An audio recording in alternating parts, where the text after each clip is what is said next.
ये मुमकिन ही नहीं कि खून पर इल्जाम आ जाए। हमारे गांव में बहनें उसे राखी न बांधेंगी। पलट के जंग से भाई अगर नाकाम आ जाए।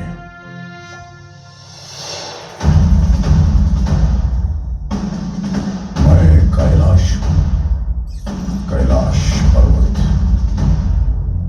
और आज मैं आपको एक आंख खोलने की कहानी सुनाऊंगा। उस पराक्रम की कहानी जो मानवीय शक्ति और सामर्थ्य से भरी, उस शौर्य की कहानी जिसे हमने आंखों से न देखा होता तो किंवदंती कहकर झुठलाते थे। उस अदम्य साहस की कहानी जो घटते हुए तापमान के साथ और बढ़ा। उस युद्ध की कहानी जो भारत के रणबांकुरों में आखिरी गोली और आखिरी सांस तक लड़ा। ये कहानी है 1962 के भारत चीन युद्ध की। ये कहानी है रिजांगला की। हिंदी चीनी भाई भाई का नारा लगाकर हमारी पीठ में विश्वासघात का खंजर उतार देने वाला चीन आज भी रिजांगला की लड़ाई याद करके थर्रा उठता है। बात तब की है जब हमारी आजादी को सिर्फ 15 वर्ष हुए थे। हम घुटनों से उठकर पैरों पर खड़े होने की कोशिश कर रहे थे। हमारे सैनिकों की छातियां साहस और संकल्प से भरी हुई थी, लेकिन हमारे हथियार घर अत्याधुनिक हथियारों से खाली थे। मित्रता की आड़ में छुपकर चीन ने हम पर आक्रमण कर दिया। जब तक हम उनकी नीयत भांप पाते, संभल पाते, वो हमारी सीमाओं के भीतर तक प्रवेश कर चुके थे। चीन की गिद्ध दृष्टि उस सेक्टर पर थी जो सामरिक दृष्टि से जीतना उनके लिए बेहद जरूरी था, चुशूल। इसी के फलस्वरूप जम्मू कश्मीर के बारामूला में स्थित 13 कमांड को चुशूल सेक्टर में डिफेंसेस इख्तियार करने का हुक्म दिया गया। 2 अक्टूबर 1962 को कमान अधिकारी लेफ्टिनेंट कर्नल H.S. ढींगरा की अगुवाई में 13 कमाओं ने ले पहुंचकर 114 इन्फेंट्री ब्रिगेड में रिपोर्ट किया। 13 अक्टूबर 1962 को बटालियन चुशूल एयरफील्ड की सुरक्षा के लिए रवाना हुई तथा 24 अक्टूबर 1962 तक पूरी बटालियन चुशूल में एकत्रित हो गई। यहीं चुशूल की घाटियों में समुद्र तट से 16,440 फीट की ऊंचाई पर स्थित है रिजांगला। रिजांगला दक्षिण पूर्वी दिशा में एक प्रहरी की तरह खड़ा है और चुशूल घाटी को दिन रात सुरक्षा प्रदान कर रहा है। रिजांगला पर डिफेंस इख्तियार करने की जिम्मेदारी मेरे उस पराक्रमी बेटे को सौंपी गई जिसे राजस्थान की वीर भूमि ने महाराणा प्रताप और बप्पा रावल की कहानियां सुनाकर पाला था, मेजर शैतान सिंह। दुश्मन किसी भी वक्त रिजांगला पर आक्रमण कर सकता था। उल्टी गिनती शुरू हो चुकी थी। एक एक पल हार और जीत का अंतर सिमटता जा रहा था। मेजर शैतान सिंह ने पलक झपकने की प्रतीक्षा भी नहीं की। रिजांगला पर अपनी कंपनी द्वारा डिफेंस इख्तियार कर दिया। इन बर्फीली घाटियों पर तापमान 0 से 40 डिग्री नीचे तक फिसल जाता है और विज्ञान कहता है कि इंसान का शरीर इतनी ठंड बर्दाश्त करने के लिए नहीं बना। एक बार तापमान में शरीर के अंदर प्रवेश कर गया तो हृदय गति रुकने का डर नहीं। लेकिन अगर कोई ये कहे कि उसे मौत से डर नहीं लगता तो या तो वो झूठ बोल रहा है या फिर वो भारत का सिपाही है। मेजर और उनके लड़ाकों को तापमान की नहीं, हिंदुस्तान की फिक्र थी।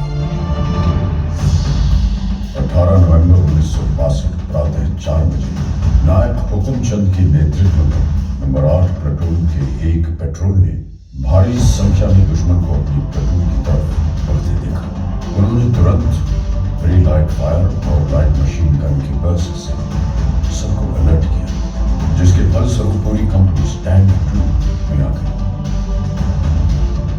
मेजर शैतान सिंह ने सभी प्लेटून कमांडरों को हुक्म दिया वो अपने अपने इलाके के आगे पेट्रोल भेजे ताकि दुश्मन के बारे में अधिक से अधिक जानकारी हासिल की जा सके। जिसके बाद तमाम पेट्रोल्स ने भारी संख्या में चीनी सैनिकों के मौजूद होने की पुष्टि की। सवेरे 5 बजे दुश्मन ने हमारी नंबर 7 और नंबर 8 प्लेटून पर सामने से हमला बोल दिया। दुश्मन का आक्रमण बहुत भारी था, लेकिन हमारी वीरता को हल्का समझने की गलती चीनी कर चुके थे। हमने अपनी लाइट मशीन गन और मोटर्स का मुंह खोल दिया और देखते ही देखते लाशों की ढेर लगा दिए। ज्यादातर चीनी मारे गए और जो बच गए वो जान बचाकर पीछे भागे। सामने से आक्रमण विफल होने के पश्चात दुश्मन ने दूर से गोलीबारी शुरू कर दी। जमादार हरिराम के नेतृत्व में हमने इस गोलीबारी का डट के मुकाबला किया, लेकिन वो गिनती में बहुत ज्यादा थे और हम बहुत कम। चीन की सेना ने इस इलाके पर कब्जा कर लिया और हमारे वीर सिपाही संगीनों पर सर रख हमेशा के लिए सो गए। तभी उत्तरी छोर से नंबर 7 प्लेटून पर भी दुश्मन ने हमला बोल दिया। जमादार सुरजा ने 3 इंच मोटर सेक्शन को आगे बढ़ते दुश्मन को निशाना बनाने का हुक्म दिया। मोटर सेक्शन ने कारगर फायर डालते हुए दुश्मन को भारी नुकसान पहुंचाया। दुश्मन ने अतिरिक्त जवानों और मीडियम मशीन गन के साथ फिर से हमला किया। इस बार लड़ाई सिर्फ बंदूकों और गोलियों से नहीं, हाथों से भी लड़ी गई। कुश्तीबाज लांस नायक सिंहराम यादव ने 10 चीनी सैनिकों को बालों से पकड़कर चट्टानों पे पटक पटक कर मार डाला। उनकी फौलादी भुजाओं से टकरा के चीनियों के हौसले चढ़क गए। इस प्लेटून के समस्त सैनिक अटल शौर्य के साथ लड़े और हंसते हंसते वीर गति को प्राप्त हुए। अब दुश्मन अपने आक्रमण का रुख प्लेटून नंबर 9 की ओर मोड़ चुका था। चीनियों ने भीषण गोलीबारी की और हमने एक एक गोली के जवाब में 10-10 छातियां आगे कर दी। मैंने अपनी आंखों से देखा मेजर शैतान सिंह का शौर्य। मैंने देखा उस जाबाज का जलाल, देखा कि कैसे उसके सीने से टकरा के संगीनों की धार मुड़ गई और कैसे उसकी ललकार सुन के चीनी आंखों की नींद उड़ गई। मेजर शैतान सिंह के बदन में चीन का लोहा घुसता रहा और वो दिलेर चीनियों की बुजदली पर हंसता रहा। बदन खून से लथपथ था, लेकिन आवाज में बिजलियां अब तक कड़क रही थी।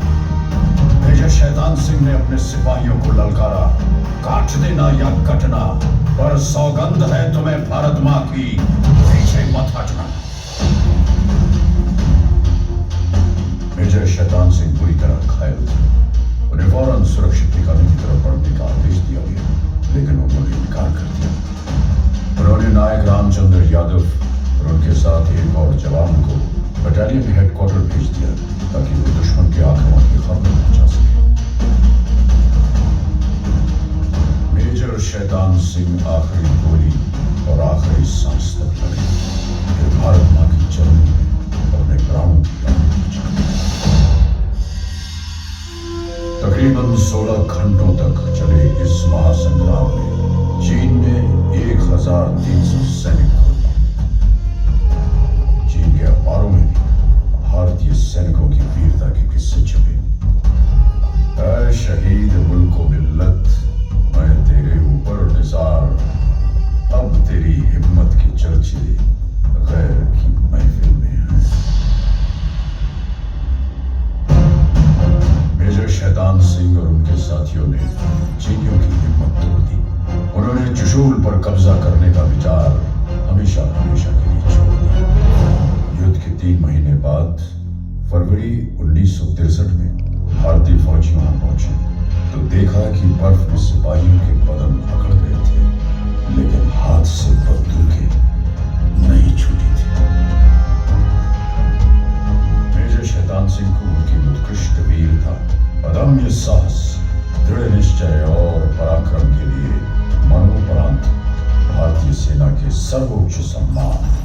वीर चक्र से अलंकृत किया गया। रिजांगला के युद्ध में वीरता की नई गाथा लिखने वाले जवानों को एक अति विशिष्ट सेवा मेडल, 8 वीर चक्र, 4 सेना मेडल और एक मेंशन इन डिस्पैच प्रदान किए गए। इस युद्ध की स्मृति में 13 कमाओं की चार्ली कंपनी को पुनर्गठन के बाद रिजांगला कंपनी के नाम से जाना जाता है। ये युद्ध स्मारक रिजांगला के इतिहास का गवाह है, जिसके प्रांगण में आहेर धाम उस पवित्र स्थान पर स्थित है जहां भारत माता के वीर सपूतों का सामूहिक अंतिम संस्कार किया गया। तत्कालीन brigade commander brigadier TN. Raina द्वारा इन वीर योद्धाओं को मुखांजलि दी गई थी। जो राष्ट्र को धर्म मानते हैं उनके लिए ये स्मारक एक महातीर्थ की तरह वंदनीय है। तुम ही ना होते तो दुनिया बबूल हो जाती, जमीन खून से यूं लालाजार करता कौन। हजारों लोग हैं यूं तो जमाने में, लेकिन हमारे वास्ते यूं मुस्कुरा के मरदा कौन। रिजांगला मेमोरियल का हर पत्थर एक घोषणा है कि हम भारत के लिए जिएंगे, भारत के लिए मरेंगे। ईश्वर हमारे शत्रुओं पर दया करे, क्योंकि हम दया नहीं करेंगे। जय हिंद की सेना।